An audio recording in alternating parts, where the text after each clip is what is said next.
Bwana Yesu asifiwe. Naja mbele yako tena nisungumuse maneno machache kuhusu Waisraeli walipoanza kuwa na hekalu, kwa kuwa mbeleni walikuwa nakutana miaka mingi walikutana kwa hema ya kukutania. Lakini mahekalu iliyotengenezwa kuna masharti ilikuwa imepewa makuhani wale waliokuwa wakiingia pale.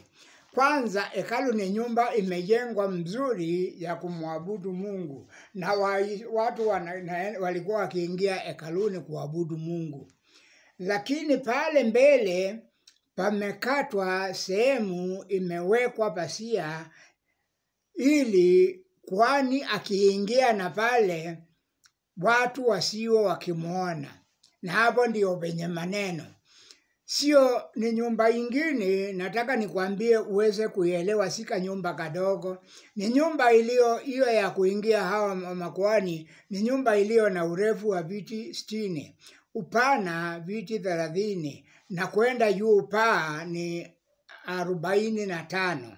Imekatwa sehemu mbili. Sehemu ya kwanza, kuhani akiingia pale anaoga na anavaa mavazi rasmi ya kazi, kanzu ndefu ya kitani na mshipi wa kitani na kofia ya kitani. Hiyo ni mavazi ya kuingia ya kufanya kazi. Na kanzu pale chini ilikuwa na aina ndogo ya Kiingereza zinaitwa tingurusi, ili wakati anafanya kazi iwe ikisikika, makuhani wale wako pale wanasikiliza wajue ako hai. Kwa maana sikanyamaza, wanashaka pengine huenda ikawa aliingia akiwa na dhambi akafa. Na basi ndio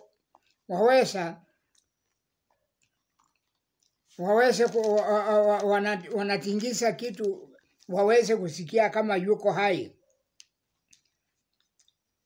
Sasa akimaliza, akiingia pale baada ya kuoga na kuvaa uniformu, alikuwa anatoa dhabihu ya ndama mume, mwanang'ombe mume na mchanga. Huyo ni kwa ajili ya dhambi zake mwenyewe na dhambi za nyumba yake. Akishafanya hivyo, kulikuwa na kondoo mchanga mnono na mbuzi 2 ambao atazipeleka mbele ya mkutano ili wa hema ya kukutania, ili siombewe. Lakini wakati huo walipeleka kule kwa hema ya kukutania ni wakati walikuwa hawana hekalu. Wakati huu wako na hekalu, anaingia atoe dhabihu kwa ajili ya dhambi zake mwenyewe na dhambi za familia yake, alafu ile mwanambuzi mume atoe kwa ajili ya upatanisho wa watu na Mungu kwa ajili ya dhambi. Mwanakondoo anatolewa yule mnono, nyama zile nono. Anapoingia pale mahali patakatifu akitoa dhabihu ili amutolee Mungu Baba. Pale kuingia pale hapakuwa pakiingia kile mtu. Na hakuna vitu nyingi. Pale ni meza iliyowekelewa lile sanduku la agano. Juu yake kuna mifano ya malaika 2, maserabi 2 wameweka mabawa juu ya ile sanduku, na kiti kimoja, makao ya rehema. Hapo ndio panaitwa hivyo. Na hapo sio mahali pa kuchezea, hapa kuingia kile mtu, hata kama ni kuhani, ikiwa hana dhambi hawezi kuingia akatoka. Bwana asifiwe. Nataka kukuambia ungumu wa maisha yale yaliyokuwa wakati ule kuhusu kuungama dhambi. Sio vile Yesu amekuja ametuondolea mambo yakawa rahisi. Na nataka nikwambie hekalu la kwanza liliojengwa na Mfalme Sulemani lilijengwa na vitu nyingi, na lilijengwa miaka 77, miaka 7 na miezi 7, miezi 6 na miezi 7. Na kitabu cha Wafalme wa kwanza 6 lilijengwa kwenye mlima wa Moria. Mambo ya Nyakati 3:1. Hekalu la Zerubabeli na Kurusi mfalme wa Persia. Hekalu lingine lilijengwa Yerusalemu, lilianza kujengwa mwaka wa 537 BC, likamalizika mwaka wa 515 BC. Patakatifu pa watakatifu hapakuwa na kitu, kwa sababu sanduku la agano alikuwepo, lilikuwa limepotea. Kumbuka wakati walitekwa nyara lilichukuliwa. Ezekieli 1 mstari wa 1 na Ezekieli 6 mstari wa 15. Hekalu la Helote lilijengwa kabla la lile la Zerubabeli kubomoka. Kwa hivyo lilijengwa na vitu vikatolewa, zile zilikuwa pale kwa hekalu la Zerubabeli zikaingizwa kwa hekalu la Helote. Na lilianza kujengwa mwaka wa 19 BC, na mwaka wa 18 likamalizika kutawala. Lilikamilika kujengwa mwaka wa 64 AD. Lilibomolewa na serikali ya Kirumi mwaka wa AD 70, na jemadari alikuwa akiitwa Tito.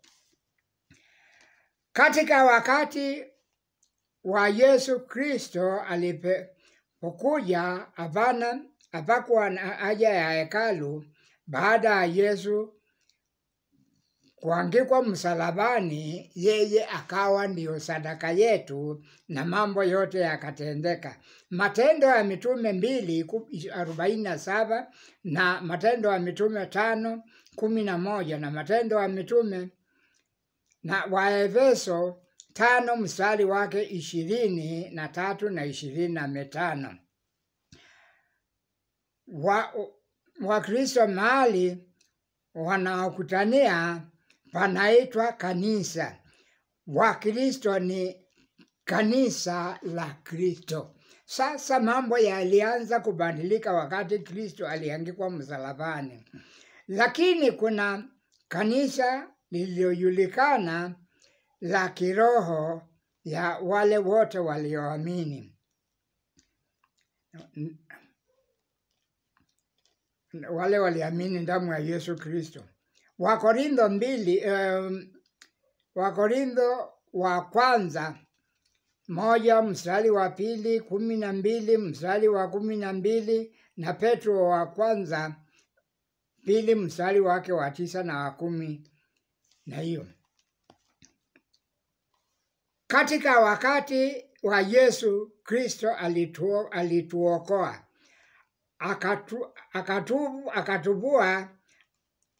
akakivua au akakiondoa kipengele cha sheria kile kilioandikwa kia kutuhukumu, kilikuwa na uadui na sisi. akakiondoa kabisa kisiwepo tena. Unaweza kusoma Wakolosai 2 mstari wake 14 na wa 17. Akiisha kukifuta ile hati iliyoandikwa ya kutustaki kwa hukumu zake, iliyokuwa na uadui kwetu, akaiondoa isiwepo tena, akaigogomea msalabani. Mstari wa 15. Akiisha kusivua enzi na mamlaka na kusifanya kuwa mgongo kwa ujasiri, akishangilia katika msalaba huo. NIV Bible inasema, said, having cancelled the written code which in regulations that was against us. Yani kipengele hicho cha sheria alikiondoa kisiwepo tena, kikawa kimeondolewa na kitakuwapo tena. Na Mathayo 27 mstari wake 51. Tazama, pazia la hekalu likapasuka katikati, vipande viwili toka juu mpaka chini, ikapasuka. Na mstari wa 52, makaburi yakafunguka, ikainuka miili mingi ya watakatifu waliosikwa nao wakisha kutoka makaburini mwao baada ya kufufuka kwake, yani Yesu, wakaingia mji mtakatifu, wakawatokea wengi. Alienda kuhubiri Injili huko kuzimu, mkutano mkubwa ambao hauna kiwanza cha kutoshea watu, wale waliokufa tangu Adamu mpaka AD 29 au wakati wa Nuhu. Alihubiri mambo mawili, uzima wa milele na hukumu wa milele. Unaweza kuona waraka wa Petro wa kwanza 3 mstari wake 19, ambaye kwa hayo aliwaendea roho waliokuwa kifungoni, akawahubiria. Na Petro hapo mbele 4 mstari wa 6, maana kwa ajili ya hiyo walikufa, walihubiriwa Injili, ili kwamba wahukumiwe katika mwili kama wahukumiwavyo wanadamu, bali wawe na uhai katika roho kama Mungu apendavyo. Hiyo ndio mahubiri mawili, topic hiyo ilikuwa na mambo mawili. Na Waefeso 2 mstari wake 14, kwa maana yeye ndiye amani yetu, aliyetufanyia sisi sote tuliokuwa wawili kuwa mmoja, akikabomoa kile kiambaza cha katikati kiliotutenga, naye akiisha kukibomoa, akakiondoa ule uadui kwa mwili wake, maagizo iliyofanya hao wawili mtu mpya mmoja ndani ya nafsi yake afanyavyo. Waadui waliokuwa wawili, watu wa mataifa na Waisraeli au watu wake, wakabatanishwa, akawa sasa ni mtu mmoja. Yoyote aliamini sasa ni kizazi cha Ibrahimu kwa imani. Vazi la hekalu likapasuka katikati, that dividing wall, that hostility, kiambasa kikabomoka, amani ikapatikana. Hakuna Myahudi wala Myunani, hakuna mwanamume au mwanamke, hakuna bwana na hakuna mtumwa. Ndani ya Yesu sisi sote tu mtu mmoja. Kwa hivyo Sasa nakwambia kwa ajili ya mambo hayo tumefanywa kuwa mtu mmoja, na sisi sote tunafanya kama watumishi wa Mungu. Je, mpaka hapo wewe unajisikia huko wapi? Unasikia huko huru? Mambo ya zamani ya wakati kiambaza cha hekalu kilibomelewa, kiambaza kiliokuwa katikati kinatutenga kilibomolewa. Sasa tukawa mtu mpya, tukawa mtu mmoja. Hakuna mume na mke, sote ndani ya Kristo tu mmoja. Hakuna Myahudi na Myunani, sote ndani ya Kristo tu sawa sawana. Unafurahia hiyo? Bwana akubariki. Na kuna maswali matatu huwa nikiuliza. Je, wewe unaniona na unanisikia? Ushamwamini Yesu Kristo akakuokoa na akakupa uzima wa milele? Kama bado, kama ulifanya vizuri, lakini kama bado, amini sasa nikiomba uwe umesamehewa. Swali la pili, je, huenda ikawa uliamini na ukaanguka kwenye dhambi na hujapata nafasi ya kutubu. Wakati ndio huu na kusihi uweze kuungama dhambi zako, nikiomba uwe umesamehewa. Kwa maana anatuambia yeye ndiye avutaye dhambi zetu na hata sikumbuka tena. Swali la tatu na la mwisho, je, wewe ulipoamini Yesu ulipewa kipawa gani cha kumtumikia nacho? Mimi ni mhubiri, sijui hata wewe ni mhubiri kama mimi. Ana vipawa vyote hupeanwa na Roho Mtakatifu. Wengine ni wahubiri, wengine ni washauri wa ajabu, wengine ni waimbaji wa kwaya, wengine wamepewa uwezo wa kutafsiri lugha. Kazi ni mingi na zinapeanwa na Roho Mtakatifu. Na nikushauri kama hujajua, uende mbele ya Mungu, upige magoti, utubu na umuulize alikupea kipawa gani, ili utende kazi na kipawa chako. Sitaki utende vile unaona wengine wakifanya. Mpendwa, nataka nisikilize, nitegee sikio nikusauli. Wakati ndio huu wa kumtumikia Mungu. Wakati huu wale watu unaona wanaenda kanisani, enda ujiunganishe na wao mfanye kazi ya Mungu.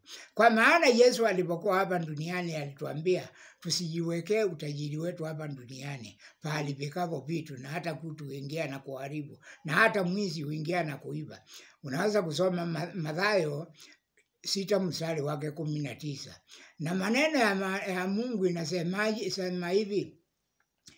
Kitabu au waraka wa Galatia 6 mstari wake wa 6 inasema, mkufunzi na amgawie mwanafunzi na amgawie mkufunzi wake vitu vyake vyote nzuri. Na mstari wa 7 unasema msitanganyike, Mungu adhihakiwi. Na mstari wa 9, msichoke na kutenda mema. Usichoke ndugu yangu au dada yangu kutenda mazuri. Ukitenda useme nimechoka ni kutenda. Endelea, Mungu atakubariki kwa hiyo. Mpendwa, je, kuna watu waliopewa vipawa vya kuhubiri, wengine wamepewa vipawa vya kutoa mali yao. Kutoa mali ni kipawa, sio kile mtu wako na mali anatoa.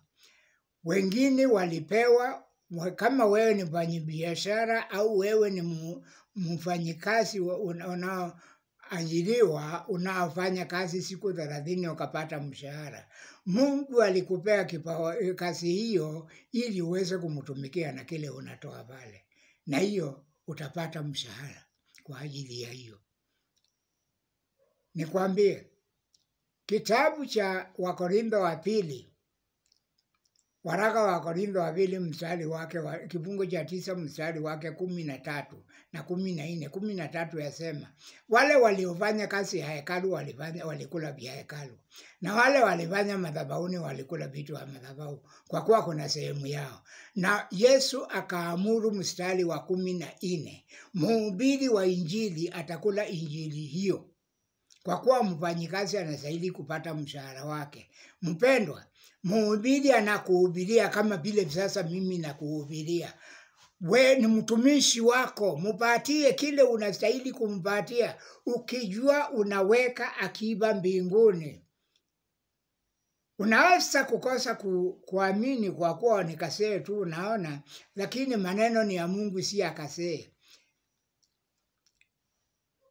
Mstari huo wasema waliofanya kazi ya hekalu walikula vya hekalu, waliofanya kwa madhabahu walikula vya madhabahu. Na mstari wa 14 akasema mhubiri wa injili kama ninavyohubiri sasa anakula injili hiyo. Mpendwa, usiwe kama wengine nasikia wanasema pesa zao wametoa jasho wakizipata, si chaguliwa na hao wasee na hao machungaji. Ndio unasema hivyo ni zako ulitoa jasho, lakini huenda ikawa kwa hayo mawazo mabaya unaye utakuwa maskini wa Mungu mpaka tutakaposimama mbele ya kiti cha hukumu cha Kristo. Tukipata mishahara pale, tutakaa miaka 7 tukipokea mishahara. Je, wewe uko tayari kupokea mshahara? Na utapokea kwa ajili ya kazi gani uliyofanya? Fanya haraka ili umtumikie Bwana wakati uko nafasi, wakati uko na nguvu. Mimi nimeseeka sasa, niko na 92 years na bado najikaza, najaribu hata nikiwa mwili unakataa, nakuja hapa niongee, nikwambie maneno ili uweze niendelee kuweka akiba mbinguni kupitia kukwambia wewe. Mpendwa, wacha nifike hapo na niombe. Mungu Baba yetu, nakushukuru kwa kunipa nafasi hii niweze kunena maneno machache kuhusu maandiko matakatifu. Niwaambie watu wako wajihadhari na wale wanaojitolea kwa kukuhudumia waweze kukuhudumia. Asante kwa ajili ya wale wameamini na kwa wale walitubu na wale waliniuliza niwaombee ambao sijui mahitaji yao. Kutana na mahitaji yao na uwabariki, kwa kuwa maneno yako inatuambia dhahabu na fedha ni mali yako. Ikiwa ni kupungukiwa uwapatie kile wanahitaji, kwa maana ni mali yako na unatawala juu ya vyote vilivyo duniani na vilivyo mbinguni. Asante Mungu, sauti yangu ya nyamaza. Roho Mtakatifu apeleke ujumbe kwa wale wanaostahili. Na ni katika jina la Yesu Kristo mkombozi naomba. Amen.